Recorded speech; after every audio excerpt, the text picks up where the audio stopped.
All right, cool. Let's see here. I don't want to start a goal. Hope everyone's doing well. I hope I don't have audio issues. I've been battling my my computer here recently. It's not been too fun. There we go. Audio sounds good. Chuck is in the house that says the audio's good. All right, well, with that said, let's attempt a song. Hopefully the audio plays ball with us. And I wish I had a better rag for my hands. Okay, let's try to play a song here. Audio's good today. I like it. Okay, let's see. Oh, wrong song.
right.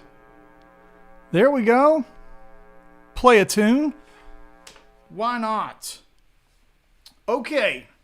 So today's hang, let me get one of these ice cold beverages here. Gonna be good. It's good. For those who don't know, I'm Andy. Good to be here in the Woodshed again with you on a Tuesday. And boy, oh boy, makes me want to put my hat down low. We had us a weekend in the guitar community, did we not? So I don't want to mispronounce or misquote, but I'm going to pull up a Guitar World article here. And let's pull this bad boy up. This thing kind of came off the rails last week with Giacomo Tura. Now, this young man has been posting content on social media for a long time. I've actually met Giacomo. If I'm pronouncing his name wrong, Giacomo. I've met Giacomo in passing, NAMM, Sweetwater Gear Fest type things. And this young man has been the topic of conversation here. YouTuber Danny Sapko. So Danny is he's a bass boy from what I gather. He likes to play the bass, likes to play the big guitar. And Danny made a video talking about Giacomo. So Giacomo's a funk and R&B guy. And now he's got Spotify stuff streaming. And I don't want to give away too much of what the Danny Sapko scrutinization is. And I would use the term allege, but it's not allege. So basically, Giacomo, the long and short of it is, he's been taking content for years from other guys and re-recording it verbatim and not giving credit where credit is due.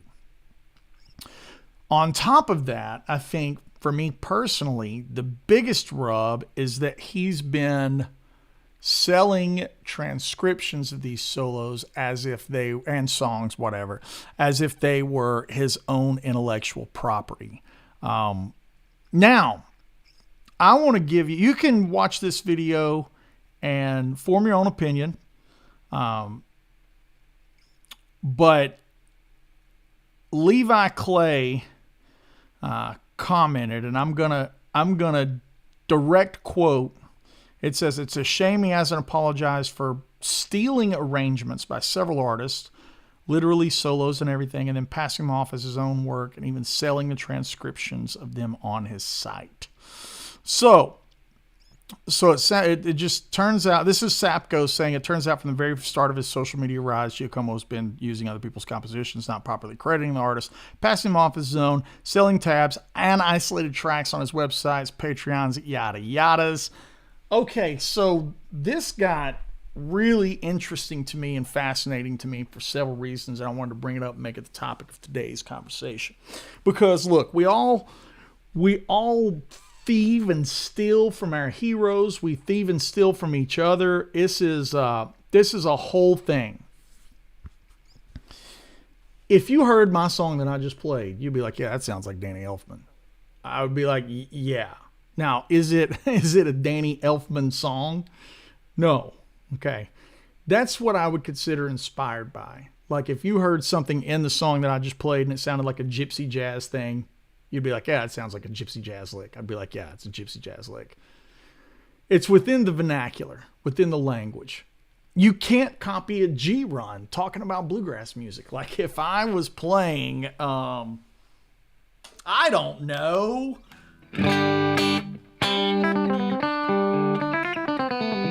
If I'm playing that tune and I do a solo, you would be like, "Yeah, that's a Tony Riceism." If you listen to any bluegrass and you heard a guy go, you'd be like, "Yeah, that's a Tony Rice lick." It's an ism. Okay. Now, this is not what we're talking about. I have done tunes that are tributes to my favorite players. Back to Austin by Eric Johnson, or not by Eric Johnson, dedicated to Eric Johnson. Chelmsford, dedicated to Guthrie Govan. Free Range Chicken is a bit of a dregs love letter. I've got them all over my records. I mean, that's like, I feel like when you play guitar, you wear your influences on your sleeve. Like if you heard a Mark Letary record, you'd be like, "This dude listens to Prince." Like it's just kind of right there, you know? Is it a Prince record? No, of course not. So without keeping on beating the dead horse in the comparisons. The problem really arises when you have Jack Gardner play a solo, and then you take that solo and you play that solo note for note. Note for note. Not one measure, but multiple measures, and it's not cited. I see in the chat, everybody is chiming in. Brandon here says he spoke with Jack. Jack almost sued him. Same thing. It's no secret that it happened to Tom Quayle. Tom posted on my Facebook page. It's no secret that it happened to Mark Lettieri because Mark said something to him publicly on one of the videos. Hey, man, you going to credit me for that or what? It happened to Alex Hutchings. This has happened to a lot of what I call big boys. Big boys is a term that I think of when I think of like, oh, that's a big boy car, you know? You got the Corvette, you got the Z06. Z06, big boy car, you know? It's nothing against the Stingray, right? It's just my opinion. It's a term I use. So when I say big boys, like Jack Gardner, Tom Quayle, Mark Lettieri, Alex Hutchins, these are guys that pay their mortgage on their guitar. I pay my mortgage with my guitar. Like I feel like I've been very blessed. I've worked hard. Some nice accolades, including signature instruments, same as those boys. Those boys have signature guitars. There's a Tom Quayle signature guitar. You get to that level of the game, you're a big boy, right? You copy a big boy, it's distasteful. I think it's distasteful. You are literally taking money out of their pockets if they sell that transcription on their page and you have a bajillion followers because you're viral and you sell it on your page. You're literally taking money. But does it put Tom out of business? No. There's no danger of Giacomo putting Mark Lettieri, Tom Quayle out of business. It ain't going to happen. Here's where the rub is to me. What I'm about to say, I think, is the most important point.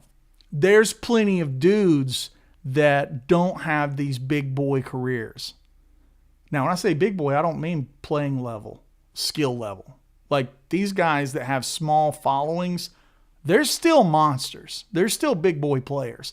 They just don't have 80,000 followers on some platform, TikTok, whatever. Like there's a million platforms these days. So it's like there's not even this metric that is an equalizer. But let's say you got 700 followers or 1,400 followers on Instagram, and you get a guy like Giacomo, and he's gonna take your solo and then box it up and repackage it, however you want to word that situation. I'm trying not to be a complete a-hole to Giacomo. Trying not to. Maybe it's deserved, maybe it's not, but I'm just trying to be classy about it. But so, hey, say you do this to one of these younger guys, not younger, smaller following guys. Now you are literally hurting their business. You are for real hurting their business. They don't have 800,000 followers. Now, this is a domino effect in this plagiarism problem. Because then you go, would Giacomo have 800,000 followers if he didn't box up other people's content and play it and pass it off as his own? I don't know. I have always thought this kid was impressive because of the sheer volume of stuff he put out. Well, now that's been debunked. Like, I know how long it took me to make Charisma or Junktown or some of these records. Takes a long time. I mean, I start with 50, 60 tunes and start whittling down. This kid's putting out stuff every freaking other day. I was like, how is this even possible? So the reality is, hey, it's not possible. He was repackaging. We'll use that term, repackaging. On top of that, he was miming. Let's talk about the Milli Vanilli thing because that never really bothered me. I don't care. If you saw the video of Free Range Chicken where I'm in a garage and there's no amplifier next to me, it's obvious that band is miming. We double down on that joke and have scenes where we're playing and there's no instruments in our hands, right? That's the joke. It's also no secret that I live stream every Tuesday and play guitar for an hour with no net. Like, it is what it is. I sound good or I don't sound good. You can watch Master Gracie today or you can watch Imagine Love last week, yada, yada. Like, I have hot days, I have cold days, whatever, you know. But it's real. If you watch me make a video, it's real. God, half of my videos, maybe 60% of my videos are cell phone camera. I'm not saying it's good or bad. I am saying it is real. It's authentic. It's me in a living room or whatever in a studio playing. But I'm a live player. This is my background. I'm older than Giacomo. I'm probably 10 years older than Giacomo. So it's like my background is different than his. I've been a hired gun and a mercenary since 2014 for some of the biggest artists in the game. That sounds like brag, brag, brag. That's not. That's just establishing a baseline, in my opinion. Maybe it sounds like a whole thing, but it's not. Not in my mind. When he's putting out that much volume of content, it's like eye-opening because you're like, God, you have an endless amount of ideas. Well, you don't have those ideas. Now you're robbing from little guys that don't have hundreds of thousands of followers. Then you start rubbing it and denying it to guys like Levi Clay. Let me tell you something right now. Levi Clay will debunk you. If you are faking it, he will prove it. He will cut you up and spit you out. And Levi's got a side to him that makes if he makes 5 friends, he makes an enemy. But Levi's not a liar. He is not a liar. He's not one that spreads falsehoods or false truths. Levi brought this up years ago. And here's the thing that I want to say. It's a classy move that guys like Jack could have brought it into a legal scenario. Guys like Tom or whoever could have brought it into a legal scenario. And they didn't. Because Jack Gardner and Tom Quill are classy individuals. These are some of my dearest friends. I mean, let me tell you, my love for those guys is immense. We all came up in the same graduating class. We were on Petrucci Forum together before YouTube was a thing, and we've performed together countless amount of times. And I have immense respect for those boys. And the way they handled it was the high road. They could have made it ugly. Okay, now fast forward in this scenario. Giacomo puts out an apology vid. I say, okay, let's see what you got. See what the apology looks like. Everybody's allowed to make mistakes. Bro, this was not an apology vid. It was like, this video came across like, I'm sorry I cheated on you, but you made me. You drove me to the arms of another woman. Like, it's like, that's not an apology. I'm sorry, but I had their name, or I went in and put his. You don't have I'm sorry, but. You can have I'm sorry and I'm sorry and I did this and this was wrong and I was wrong in this scenario. And because English isn't my first language, or I don't know the legal system and how you do metadata, I'm sorry for not doing my due diligence and learning that and putting it. Like, there's a million ands, but you don't get to throw around I'm sorry, but, especially when this is years of stuff. Now, let me add another layer to this. I mentioned the signature guitar thing. That's a big one because if I'm not mistaken, and I don't know much about Giacomo, but he's a man that's on several manufacturers' artist page. That's a bad look, right? Because now these manufacturers are getting like, well, is that what it takes to be on the yada yada page? Like, I'm not going to name names because these manufacturers are probably in the middle of the fallout and doing their due diligence, whatever that looks like. Hell, they could not do anything, right? Manufacturer could just be like, I don't care. He's got 900,000 followers. Like, that doesn't matter. That could totally be a thing, but it sets a bad precedent for your company. You are the company you keep. You know what I mean? Shoo, it was a stinker. And this was all kind of coming undone maybe Friday. This was all kind of hitting the fan Friday. Ben and I had a delightful night of 80s hair metal. Saturday night, we did the Skankbanger thing and had a big old time. But we watched the videos and, gosh, it just rattled us. We're like, geez.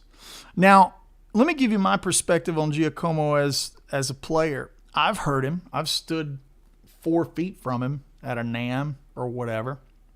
It's fine. Guthrie Govan, he is not. Shocker, who is, right? It's fine. If someone wanted to hire him, that's their business. If someone wanted to buy a ticket to see his playing, that's their business. Did I hear anything that made me feel the way Tom and Jack and Mark and Laurie Basilio and Mateus Sato and Ian Thornley feel? No, I didn't hear anything that got to me like that. But I'm not here to say he's a bad player. I'm not here to say he's a good player. Frankly, the skill set is pretty irrelevant at this point. It's the attitude and what stands behind plagiarism and giving credit. That is what I want to talk about today. If you take a light scroll through my Instagram page, you will see me covering all kinds of stuff. You'll see me taking Matteo Mancuso licks, and I'm trying to put them with a pick because it's cool the way he plays like this, or Andre Nieri. You know, you guys have seen me play those kind of licks where those, I'll give you one right now that I love. You know, Andre's got those. So, like, you take these kind of things that are,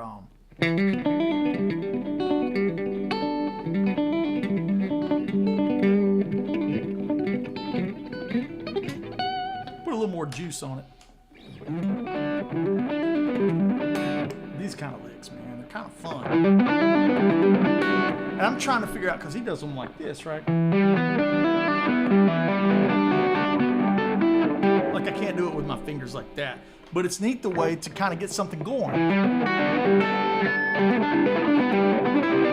So you have all these kind of permutations.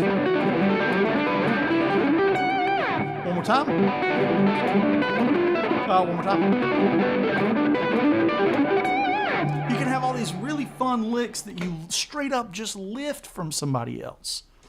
And you go, hey man, this is me trying to figure out a way to do something that's not done with a flat pick. God, man, Brent Mason stuff, I should pay Brent Mason royalties for as much stuff as I've ripped off from him. But I've said, hey, this is Brent Mason thing. Truth is, I don't always know what I'm flipping through and seeing. And if I see something that sparks an idea, at minimum, I just go, hey, man, this is something I saw on TikTok. Hey, you know, this is something that's not mine. Really, when it comes down to it, we can't always walk through every avenue of life and know what goes where and who did what. That's impossible. That's an impossible amount of information to put up on your hard drive in your brain. But what you can start with, you can always start with, this ain't mine. I found this. Check out this thing that I found. Check out me playing this thing that I found. Then you go back and find some due diligence, and you go, yeah, as a matter of fact, it's this guy. As a matter of fact, it's this Andre Nieri guy, or this is Mateo's Mancuso kid, and you just go, I didn't come up with this, but boy, I'm enjoying it. I'm having a good time with it, right? Like, that's really what it boils down to. Am I right? You know what I'm saying? Like, it's about saying that I didn't come up with this. Versus, like, Sean Tubbs is in the house. Sean is an amazing player. Amazing. And I have blatantly taken ideas that I've lifted from Sean and tried to play them, and I come out at about half the coolness as he does.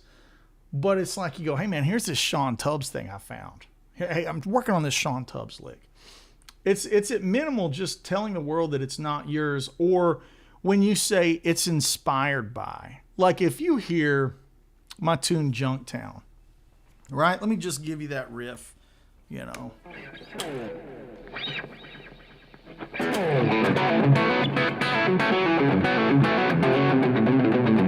If you heard that much of that riff, you'd be like, man, that's kind of a Well, that sounds that's awfully close to Brent. You put it on a clean channel, and then you don't. It's not that far away from.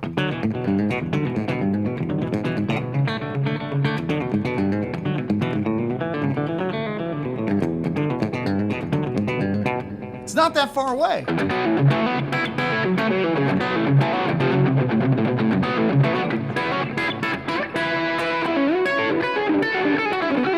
And I mix it with some things and kind of make it. I kind of make it mine. I kind of take it and twist it and figure out a way to kind of put my own spin on it. Add a little Van Halen to it. Add some Steve Morse. Add some bluegrass things. And then it comes up and it's its own thing. That's an inspired by scenario to me. I don't feel like I need to say Junktown has elements of these 37 things. I feel like anybody with two good ears could hear it, and it's because it's not close enough to be a rip. But when something is straight up the same thing, the same solo, boy, that's a dark avenue for us as guitar players, and it sets a precedent that you have to, let's just say this, it sets this precedent that in the game, now you've got to do all this dirty stuff to get to the top of the game. Like, dude is selling tabs on Patreon that he didn't write. He's doing a tour. He's got stuff on Spotify. It's not his material. Like, that sets a really bad example for kids coming up. The 19-year-olds. I've got a kid in my Patreon. I know he won't mind me saying this. His name's Dylan. He is a monster. He's currently at Belmont. He's 18 years old. I've watched him double his playing facility in the past 18 months. Like, he is going to be a nightmare on the guitar. But if this was what he looked up to, if this was his guy, like Brent and Steve Morse are my guys and Eric Johnson's like my guy. If this guy was one of his guys, now he's going, oh, well, it's cool to mime it, and it's cool to just get something else and take that and just repackage it and say that it's mine. And when I say repackage, I mean it's the same changes, it's the same rhythm section, hell, it's the same drum fills. You know, it's just like, this is not a good precedent for the industry. It's so much farther than Milli Vanilli. The miming thing. Like, there's other guys that mime that they won't last. The mimers have never bothered me because eventually, if you get enough notoriety, you will have to stand on stage with somebody that terrifies you. It will happen. If you progress in the game, and I can tell you 15 moments that I was on stage and I was just like, whew, this is scary, you know? One happened 6 months ago. Dixie Dregs called me and said, hey, man, can you sit in tonight? I didn't bring anything. It was like I was 15 minutes from the show. You look across the stage, and it's Steve Morse and Jordan Rudess, guys that you grew up worshiping. Yeah, that's a scary environment. And if you mime, you're toast. Now, good, bad, or ugly, I played, and I played like me. It's like, well, that's me. That's what I sound like. Good day or bad day, you know. But the mimers never bothered me. And also, the mimers have a tendency to really anchor their wagon to whoever it is that they're covering. Like, you see somebody miming along to Scarified by Paul Gilbert or something like that. Something really impossible. Or even the guys that program it all in and then mime to it. You know, there's a lot of the super modern metal 8-string kids that are doing that. Yeah, it's fine. It's like the moment they stand up and have to play it in a room, it's like, it's evident. And I don't feel like I'm slagging. There's a million ways to make a good statement musically. And electronic stuff and programming every note by note can be cool. Like, look at Skrillex, man. You know? Look at the DJ EDM scene. They don't use any instruments. It's fine. And they make their statement. They make their art. It's cool. But it's an original thought. It's an original thought. And this has really shaken me up. Obviously, I've been on a tangent about it here today. and I want to open up the floor and go into chat here and talk to you guys about it. But I wanted to give you A, the situation, B, my thoughts on it, and C, then I want to do some Q&A with you guys and talk about it. So, yeah, the miming thing is, it's like, yeah, you'll get toasted. Something will happen. You'll have to be on stage with somebody like Sean Tubbs or Jared James Nichols or Brent Mason or who insert amazing player here. Greg Koch will humble you in a heartbeat. If you think you are a monster, get on stage with Greg Koch. If you think you can really play the guitar, like you're really good in your mind, just get on stage with Greg Koch. It'll reset that button in a heartbeat. He will humble you in every genre that you need to be humbled. He will serve it up. And he's one of 30 guys that can do it. Like in a room on a $400 PRS. Give Brent Mason a Fender Princeton and any kind of solid body guitar, any guitar, not even solid body. Give him a hollow body. He'll George Benson you to death. You know, it's like Andy Timmons will hurt you. You know, these are guys that are our bros that can do it. So the miming thing is in and of itself. But, man, when you copy those guys, you're now copying someone like Jack Gardner, who has put in the sweat equity. You're copying Tom Quayle, who has put in the sweat equity. You know, you're setting up and you go through some of the things that bother me is like these aren't even songs that these dudes have done. It's like what I consider throwaway content. This is just a term that I use. Nobody has to agree with it. But like throwaway content is like when I'm practicing in my living room and I've got something that I'm working on live, you know, some lick or whatever. And I go, oh, let's put this on Instagram. Hey guys, check out this lick. And then somebody just takes that thing. That's what's messed up. Like Tom doing a solo and then the whole thing is now presented as somebody else's original thought. Woo! It's real not good. These are monsters. Okay, so I'm gonna scroll, kind of start at the bottom where we're at, and I'm gonna roll up and just check out what we're talking about. Sean is the first one that I see right here, and Sean's got my opinion that I actually responded on Twitter to Guitar World, and I've never seen anything like this. Sean's opinion is really close to what I think a lot of folks are thinking. We just like the kid's obvious. He can obviously play music. He obviously understands music. He's transcribing this stuff. He should just go do his thing, whatever that is. If it's unique, it's honest. That'd be his thing. Here's the question I raised to you, Sean. Has he ruined the good faith of the community? Now it's like, now you're not starting from zero. You're starting from -10 because you've ruined the good faith of the community. That has to be earned back. It's the parallel to the cheating wife or the cheating husband or whatever. It's like, you're not starting where your marriage started. You're starting behind. You're starting in the hole. So he should just do his own thing. He needs to take a little bit of time and reflect, but I definitely think whatever time he took between Sapko's video coming out and his apology, oh no, that's not enough time because his apology was not good. You don't get to say, I'm sorry, but, especially with the amount of revenue that was being made. That's another angle. It's like, there's a lot of money that this kid was making on stuff that wasn't his. It's like, whoo, you know. Giacomo Tura, I think is his pronunciation.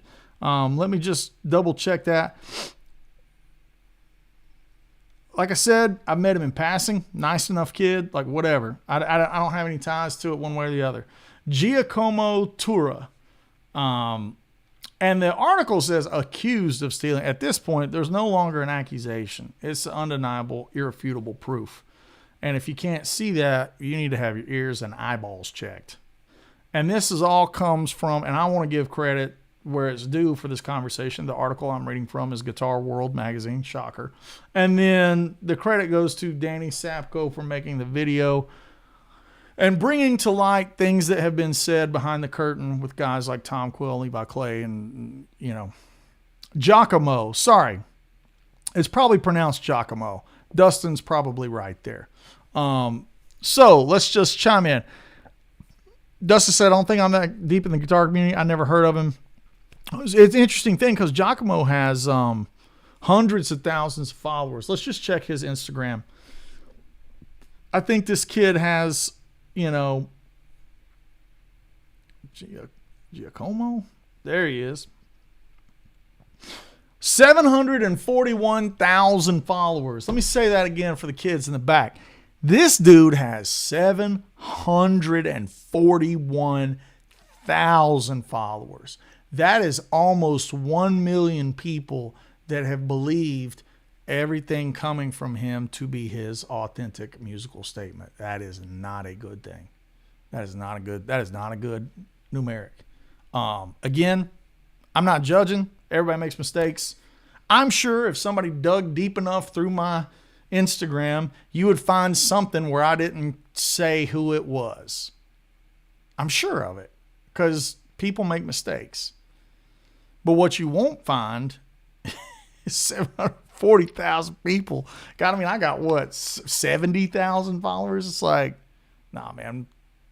It's not. It's 70. My 70,000 people know that it is what it is, and if it's a Kenny Baker song, I'm gonna say, hey, this is a Kenny Baker song. Or if it's a Brent Mason solo, I'm gonna be like, hey man, this is me trying to sound like Mercury Blues by Brent Mason. It's like, it is what it is. But I think that's the majority of folks.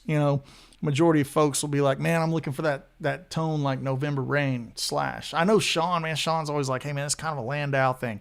You get paid $1 every time Sean says the word Landau or it's Lukather. It's like we all have our guys. We all say our guys' names over and over again.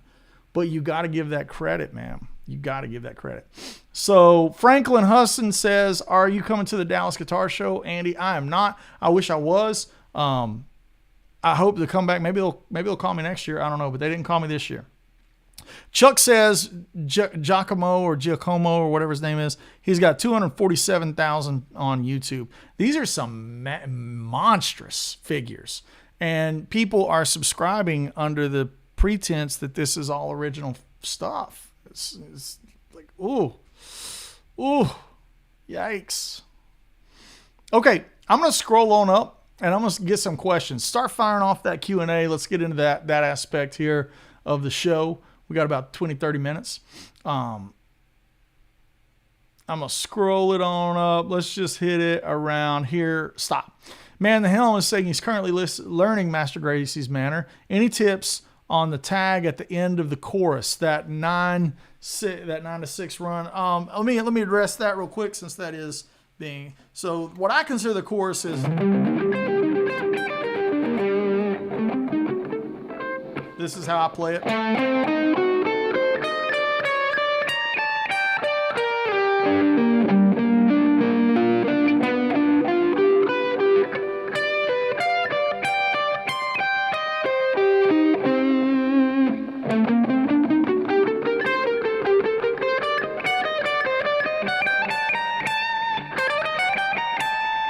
Like that.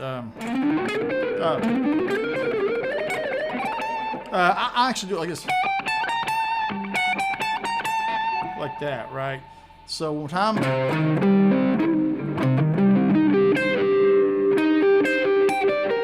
It's hard to play it slow.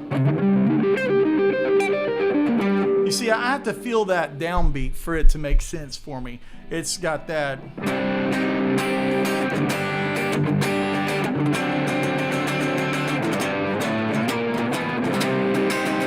Got that kind of thing.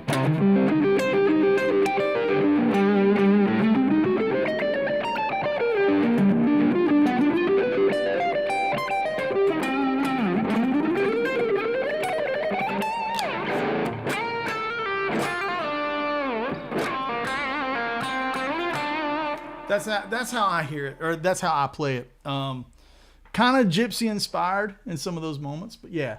All right. So this guy's saying gets all the attention he deserves. He needs to do a toxic gossip train. I'm not interested in the bashing so much as the conversation, which is it's less work to write your own solos than to copy all of those solos note for note. This is good. Brennan Z. Smith, and I'm quoting Brennan. Brennan says, I feel like it's less work to write your own solos than the amount of work to copy all of those solos note for note. From a transcription point, yes, you are right. However, to write your own solo at the standard, the quality of someone else's, because now you're being measured upon your own original statement. Like when somebody says, if someone were to say, I like Cliffs of Dover better than I like Surfing with the Alien, you're measuring two people's individual statement. That's really hard to get into that ecosystem of echelon where you're being compared to the best in the world, right? So it is easier to write your own solos. It's way harder to write your own solo that's at the equivalent of the best in the world. So that's a very good point of view. It's like, yes, it's a lot of work to transcribe something. However, that all you're trying to do is copy what's been done. You have the blueprint in front of you. You're tracing the picture. You're tracing the picture, right? Versus drawing the picture. I think drawing the picture is harder. You can write your own solo, but that doesn't make it good. Writing a good solo is a real challenge. Writing a good instrumental song, that's a real challenge. That's a real challenge for sure. Lana says it was literally note for note. That's the thing, Lana. It is not sorta note for note. It is literally note for note. One more unrelated question. How are you tagging in the comments? Oh, that's for the other folks. Okay. I was like, I don't know. How do you do that? The signature products are a bad look for those brands. Yeah, let's talk about that for a minute. You're on the artist roster with, a company like Anderson or Serb or Gibson or Fender or whoever. Diesel. I'm just looking around the room. Mesa Boogie, Fryette. You're on that artist roster, and you represent the integrity of that artist roster. You know what I'm saying? I feel like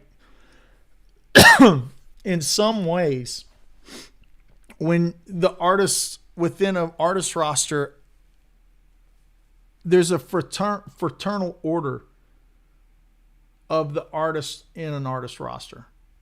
It's your duty to do the best you can do and be as honest as you can be and try to make the best content and songs and albums and videos that you can make, because you're representing not only the manufacturer, like I'm representing this manufacturer, but I'm representing the integrity of the other artists on that list.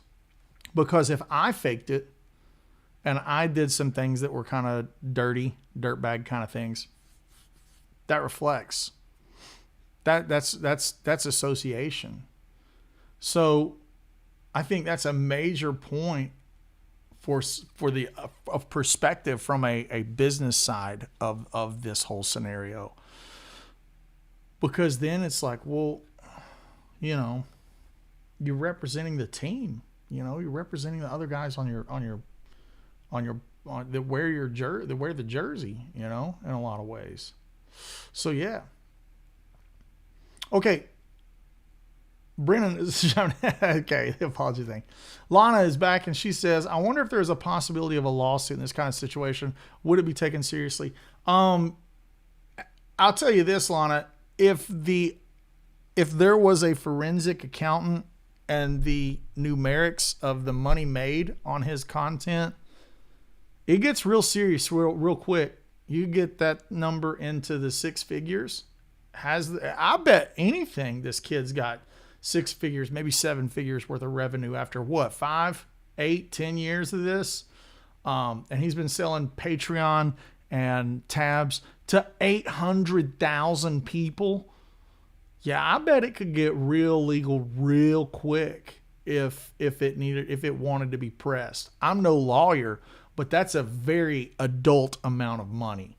That's not $5,200, which is a lot of money, but that's the kind of money that like you're not going to get in a lawsuit over, because the lawsuit will cost you more.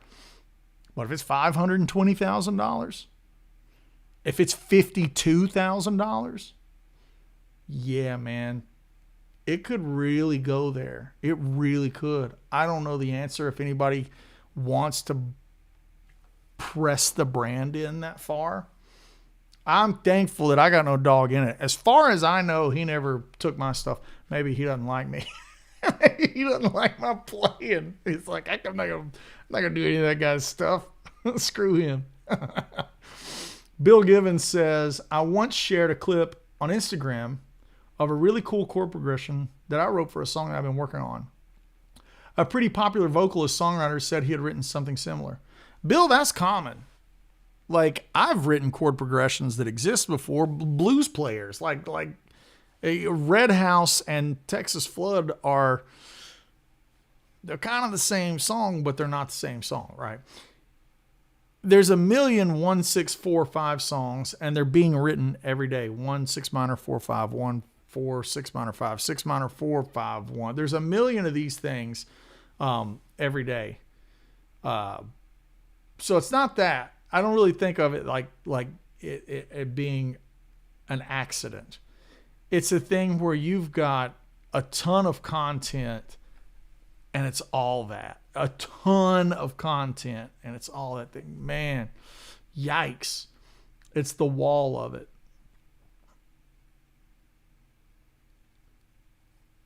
I mean, Bill, I think that's a very respectable thing to do, but like I would have just asked for what the chords were. You know, it's like, I don't know, man.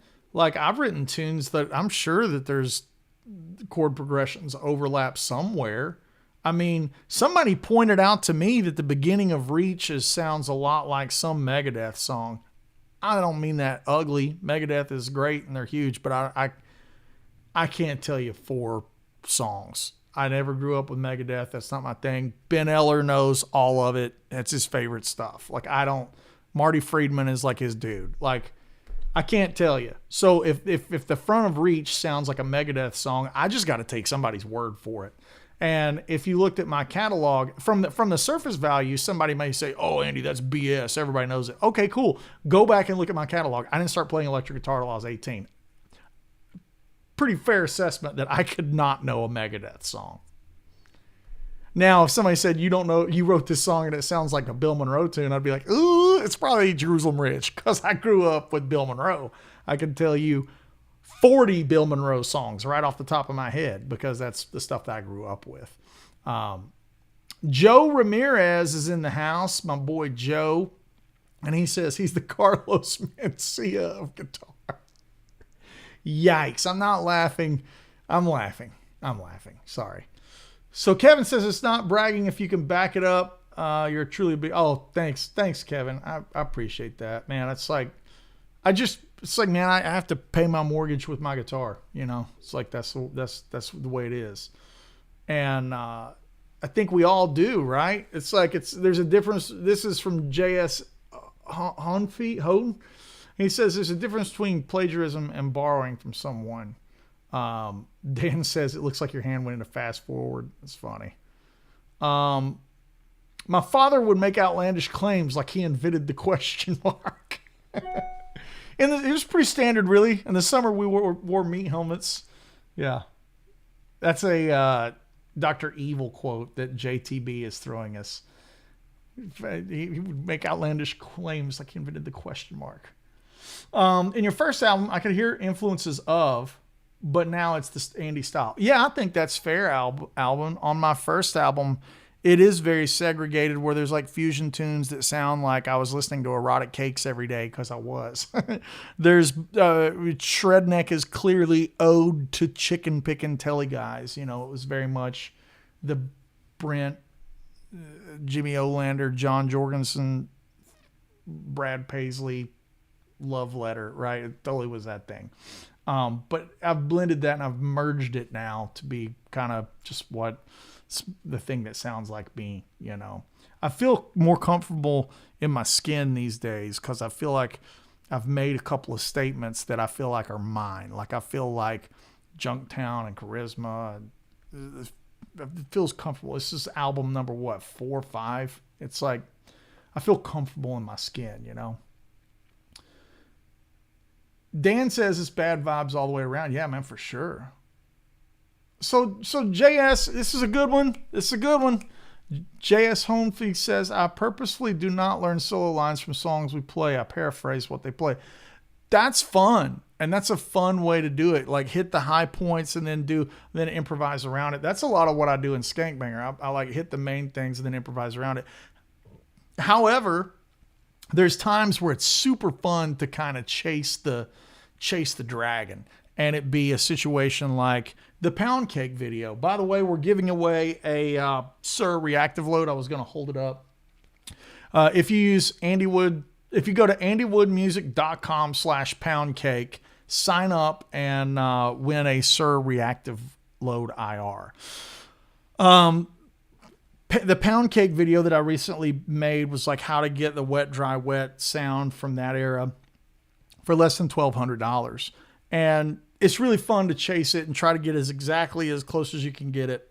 I think those are good learning tools too, because you really learn how to navigate the fretboard in a way that's not yours. So yeah. Visacha Trucci says, I was at that drag show and you slayed. And then I saw Dan Huff on the way out. I was like, is this even real? That was a pretty nuts night. It was really cool for you to say that, man. It was really fun. So Jeremy says, the great thing about being on your own level is that only 10% of the world's players could get that close to your playing. Man, I appreciate it. I don't know if that's true, but thanks. What's your opinion on Brent Woods and Ronald Radke beef? I don't know those guys. I don't really know their beef. It sounds to me like Ronnie Radke has a lot of opinions about a lot of different things. I just see his name a lot, and Blabbermouth or Metal Hammer or any of those kind of things. I don't know him really well. I can tell you this, regardless of anything, Ronnie Radke has great taste in drummers because Luke Holland is playing for him. And when they were on Shiprock, Luke Holland is one of the most ferocious drummers I have ever heard. He's in the top 10 metal drummers I've ever heard in my life. I had to go stand next to his kick drum at sound check. He sounds mixed off of the drum head. Like just off of the drum head to my face. I was like, you could mix that kick drum right now. Just roll the fader up. You don't need to put a plug in on it. Just roll it up. He is spectacular. So I don't know anything other than Ronnie Radke has great taste in who he wants to be his drummer. That is for real. Luke Holland, if you ever see this, you are a bad dude. You are absolutely monstrous. So let me roll back up. I kind of lost my spot. I flung the thing. Okay. Andy, can you share your preferred settings for the Woodshed compressor? Yeah, man, it's really easy. Just the big ratio knob to taste, 9, 10 o'clock. The gain knob a little forward, maybe 1 o'clock. Fast, and then the threshold kind of 1 o'clock, 1:30 right in there. It's really simple, really easy to dial in. And if you want less compression, just roll the ratio counterclockwise. Ilana says the community is going to respond accordingly. I think the community has responded accordingly. I think the community is speaking out. We're doing a live stream on it today.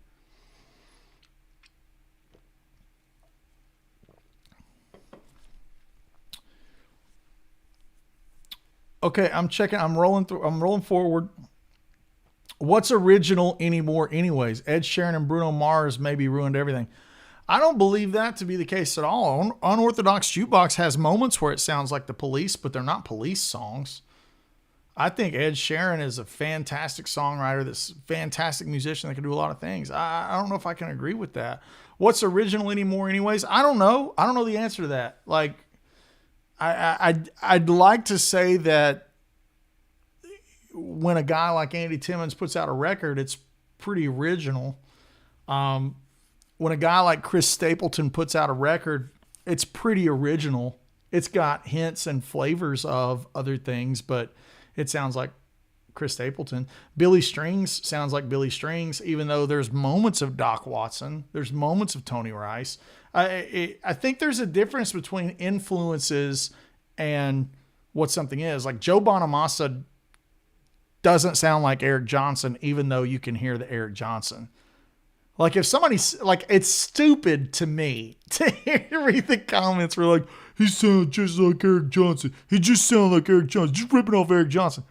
I want to be like, what album?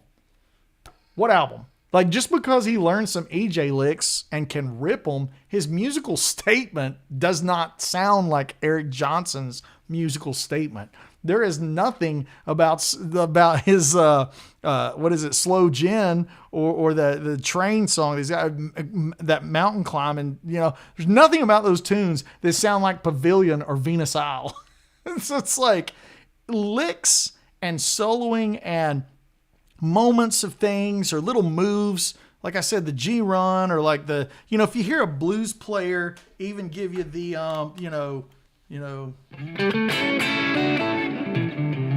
that's a blues lick. And I expect blues players to use that in their vocabulary. Just like I expect to hear a chicken picker use something like, I expect to hear a chicken picker do that. You know,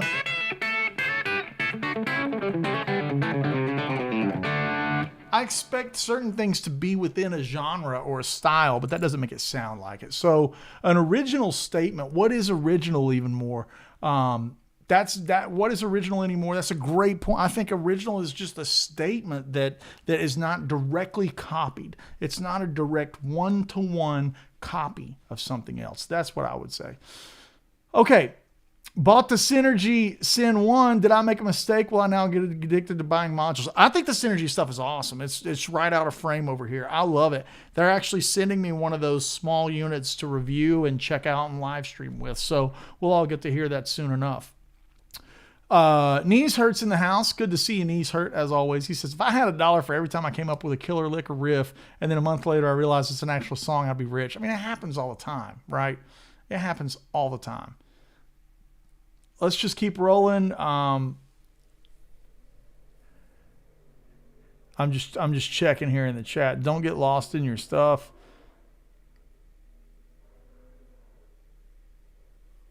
Okay, Sean's saying, when I was on tour, I represented the artist. It's important. I also represented brands, sir, PRs. Without a doubt, Sean. Without a doubt, you're wearing those banners. It's like if you played for a sports team and then you got like how many NFL guys get accused of like, you know, dark stuff. It reflects on the team, right? Just the same thing as this. You represent the artist, absolutely. Sean's got the same joke too that I said. He didn't steal any of my stuff. What's the deal? Hey, me and you both, brother.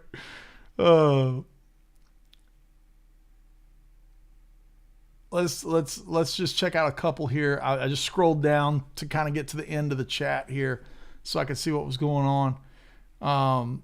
Chuck says, I think legal will follow now that the community is talking and the scope of the offense is so wide. That's a great point. Once you make it into the Guitar World magazines based upon all of the wrong reasons, oh man.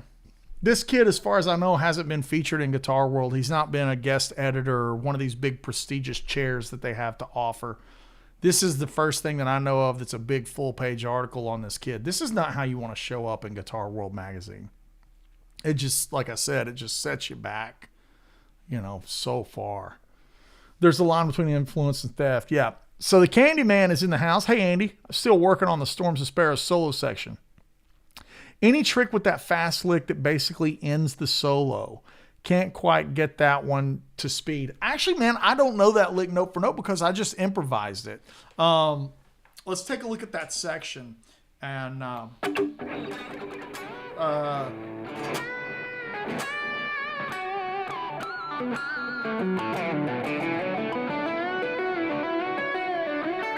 I mean, hell, guys, even right there, it's like that's definitely a Van Halen thing that I'm ripping.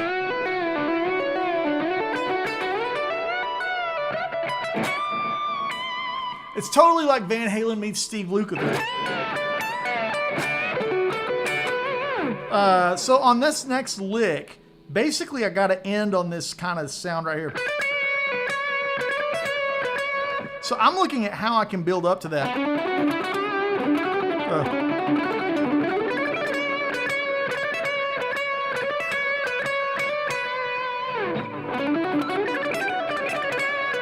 That kind of thing. Basically, I'm just trying to play through B minor and build excitement with a fast run. So I'm kind of seeing, I'm seeing that area as my,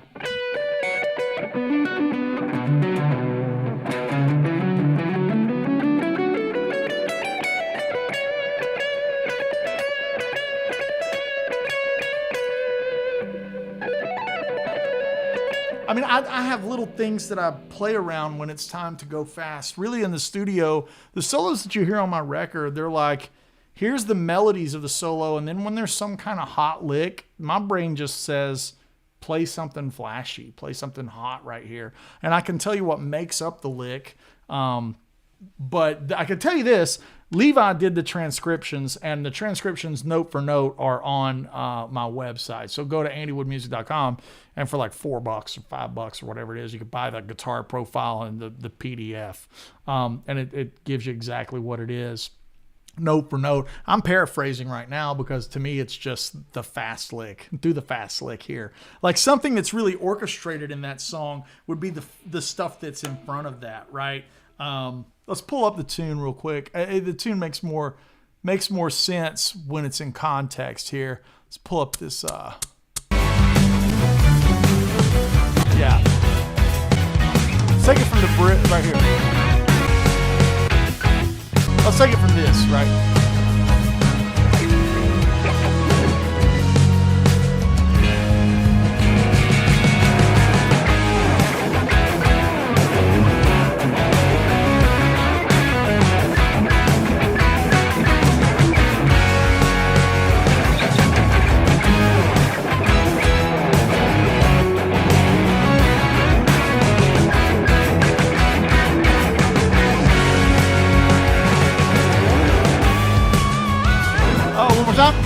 I was on the wrong half.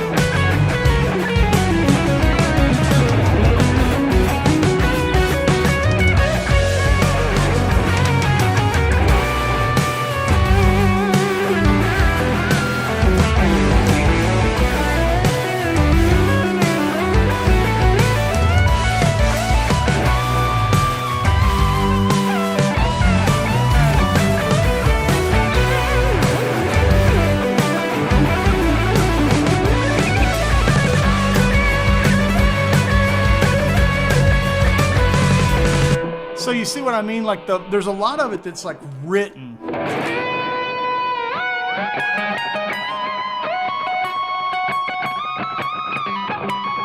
You know, that kind of thing is like part of the song.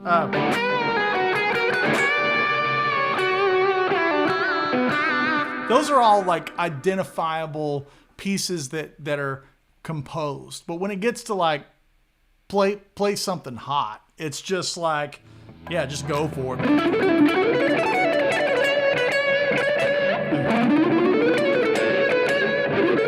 Let's see. We'll find another one. That'd be like more of a sixes thing.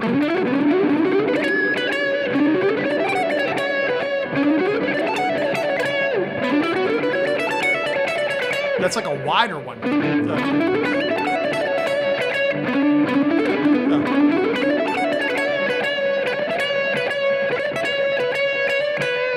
You know what I'm saying? Like, they're all just, to me, it's just like, hey, play something hot and just land it.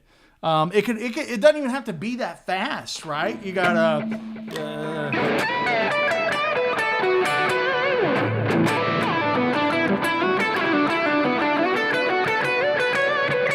You could do something slow there too, or you could do something triplets.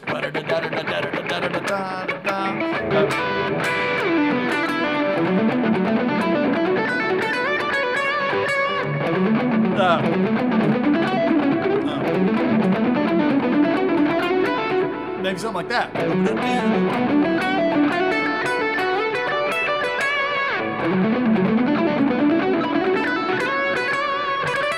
So that could like really make it not have to be as right hand intense.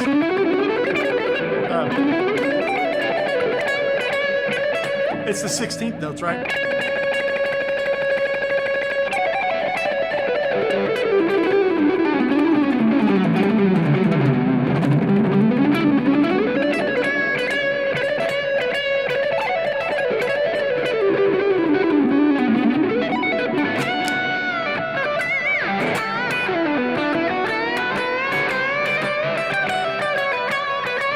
You know what I'm saying? Like, it could be a lot of different things that kind of get that excitement up for a piece like for a moment like that without having to be like, oh God, I can't play it fast, so I can't play the song.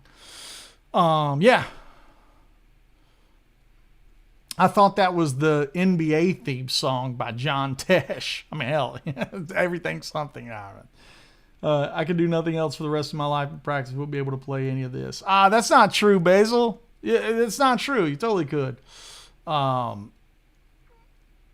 Troy says it's been awesome to see your progression from album to album. Cheers, man. I really appreciate that, dude, for sure. So when if you're a legato guy, you know, it's not that far away from the legato thing. Look.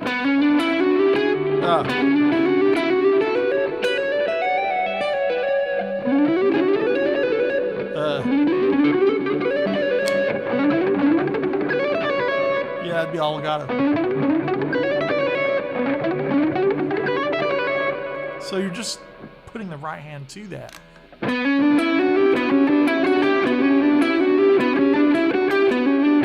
Legato.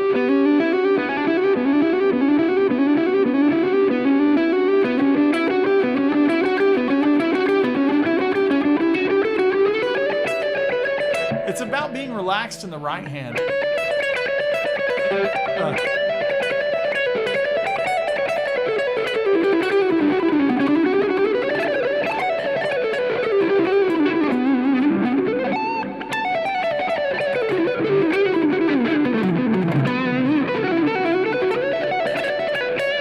Yeah, it's the same kind of thing. You're just kind of making your motion small.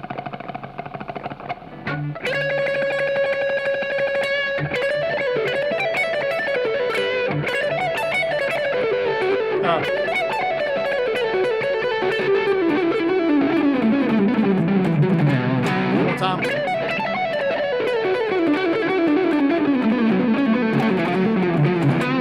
Kind of like a nice little...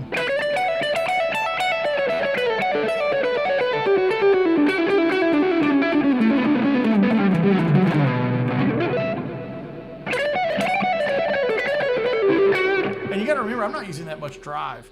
If I just roll the volume down, it's pretty clean.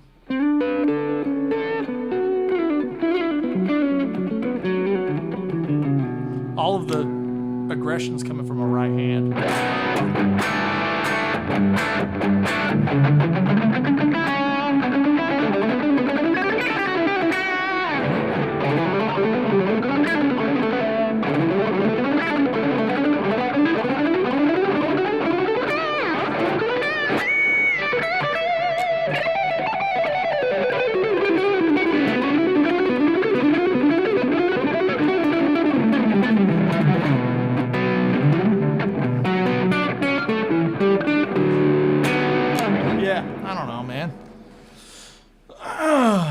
So Candyman says, thanks for the licks, Andy. I'm going to for sure work on a few of those things and get them ripping. Yeah, I think you can do it, man. I think for sure you can do it.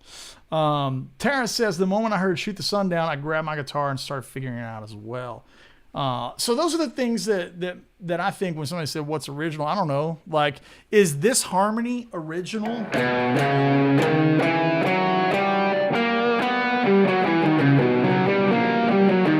Not really. I got it from Hans Zimmer. But I didn't get that line from Hans Zimmer, you know? It's a lot like the Marvel cinematic intro, too.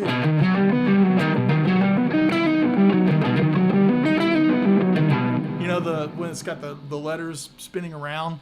So I just found out what that scale was, like what was the ingredients to make that scale a thing, and that was where the influence. So to me, it's just like 1, 2, 3, 4, 5, flat 6, 7, 1, right? It's that thing. Yeah. Yeah, I think you guys could totally do it. Let's do one more song. Let's take it to the house with one more tune. Why not? That'll be fun.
Woo! It's a fun one, though. Yeah. Fun little tune. So, I think that'll do it for today. Good times. And if anyone is looking for licks, tricks, tips, and all that kind of good stuff, I have my Patreon. That's how we keep the lights on. If you enjoy the show and you enjoy what's going on, think about going over there and throwing $5 in the beer bucket. Also, we have Woodshed coming in September with Paul Gilbert, Dan Huff, Mark Lettieri, Trey Hensley, myself. It's going to be sick. Going to be amazing. Limited to 100 folks. That's woodshedguitarexperience.com. So if you go to sign up, use code AWOOD200, and that'll give you a $200 discount because you're watching the live stream. And then, what else am I forgetting? There's one more. Oh, yeah, the Sir Reactive Load IR giveaway. If you want to win a free Sir Reactive Load IR, then go to andywoodmusic.com/poundcake and get that thing, you know?